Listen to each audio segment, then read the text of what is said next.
Basically, the corn heads aren't a whole lot different, all the way from the 40s all the way up to the new 600 series. Still basically the same concept. When you're looking at them, make sure you're looking at your chains. Check your adjustment. You should have an 1/8 inch gap on the end of the pipe between the pipe and the washer. That way you know you got the right tension. Deck plates, make sure that they're all adjusted correct. And checking the rolls, just make sure you don't have any nicks or any big chunks out of them. On the 90 series heads, front idlers are greasable. Make sure, and a lot of times you can't tell that they're bad until you actually take a little pressure off and wiggle it. And if you look at it and think it's good, you might be able to take the tension off the chain and wiggle it, and it's shot. One other good way to see that, this got a little different style washer on the top. If you look at the washer in the distance between the edge of the sprocket and the front and the back, if you've got a larger distance on the back, that bearing's out and it's just holding back farther. So it's a quick way to look at it and find out. Then you want to pull your tension off and double check. For the 600 series heads, Deere's going more towards like similar to automotive numbering. Numbers aren't changing every year like they used to. They're running the same number multiple years, but there's lots of big changes in between those years. The 11 heads are completely different from the 12s. For 2012, they switched gear cases, which Josh will get into that a little bit more.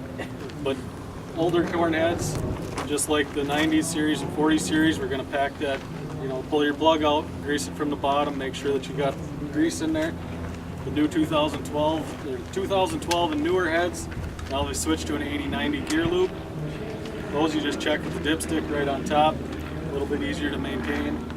600 series, you said dipstick. Did they have corn head grease on some of them? The later ones, the 12s and laters, have dipsticks in them. They're 80-90 gear oil with dipsticks. But did the earlier ones have some dipsticks when they were first with corn heads? Very first year.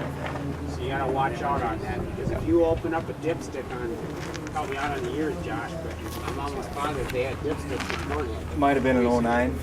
Yep, so there might be some heads, there are heads out there. Yep, there are heads, you're correct. So pay attention, guys, and read your operator's manual. Make sure if you purchase one, you pull a dipstick and there's corn head grease in it, it's corn head grease that goes in there, not 80-90.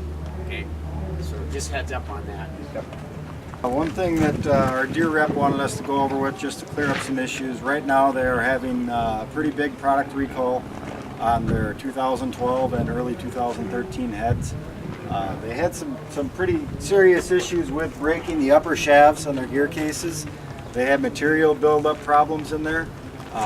They had enough material building up on the top that it would wear into the top of the divider points and actually melt a hole in that.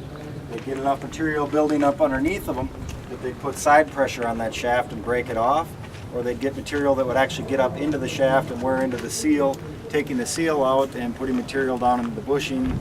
Bushing wears out, housing wears out, end up with another failure that way. The fix they're doing on the model year 12 heads is stripping the head down to everything. They're taking the gear case off, they're pulling that upper shaft out, replacing it with a new one. If the bushing has been wore out to the point that it's gotten into the housing, they're replacing the entire gearbox. Just throw it out, put a new one on.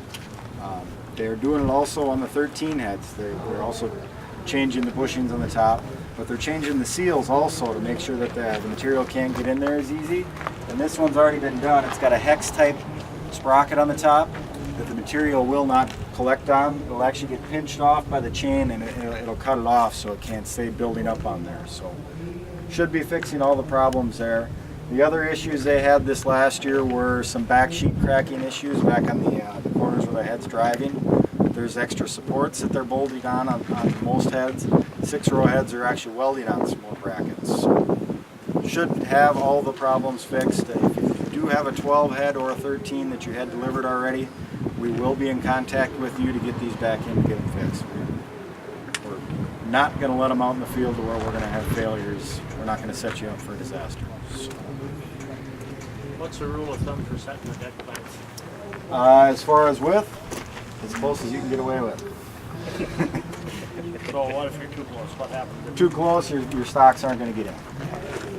You want to go just a little bit wider, enough to get clearance to get them in there, and you're less likely to lose grain from shelling better. What's the width of that right there? Half inch? Right there at half inch, you're probably not going to get anything in there. Nothing you want anyways. You never know. These are hydraulic adjustable, so it's just hit Might the be button. this year. Hydraulic adjustable, so you can just change these with a button and a cap. So Is the width of your finger? for a lot of them, yep, that'll be about right. Make sure when you do adjust them, if you don't have hydraulic adjustable, they're a little bit tighter in the front than they are in the back. Usually about 1/8 of an inch, because if they're tighter in the back, you're gonna have stock start hairpinning and hanging up in there. You're gonna have issues getting them to feed through. So just a little bit tighter in the front than the back, and usually things flow a little bit better. Do you do something relative to the size of part of the ear or something? There's different theories on it. Some people pull stocks out, carry them up there. Some people look at the size of their ear. The best rule of thumb I've always been told is as tight as you can get away with. Thank you. You know anything different on the rolls? The rolls in 2012, they added the option of intermeshing knife roll. It's back like they were in the 90 series. And intermeshing went in like this. They do a much better job in damp conditions, smaller corn. The opposed ones that they came out with in 2009 when the 600s came out, 2008, came across like this. They didn't do a very good job. John Deere's just about ready to get rid of them, I believe. They came up with some improvements originally to fix them. They do okay in regular, easygoing conditions. They do a great job there. If you get into some tougher stuff where you're trying to get out early and things are pretty damp still, the intermeshing knife roll is probably going to be the way to go. Even like in the morning when it's got a lot to do. Yeah, a lot of the intermeshing roll does a much better job.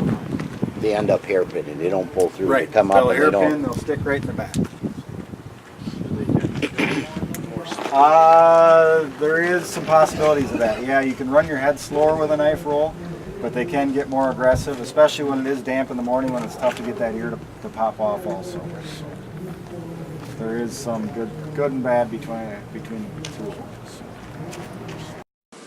For additional information regarding pre-harvest checks on your corn head or our uptime service inspection programs, please contact your Frontier Ag and Turf Service Department today. Thank you for viewing our corn head support video. We hope you have a great day.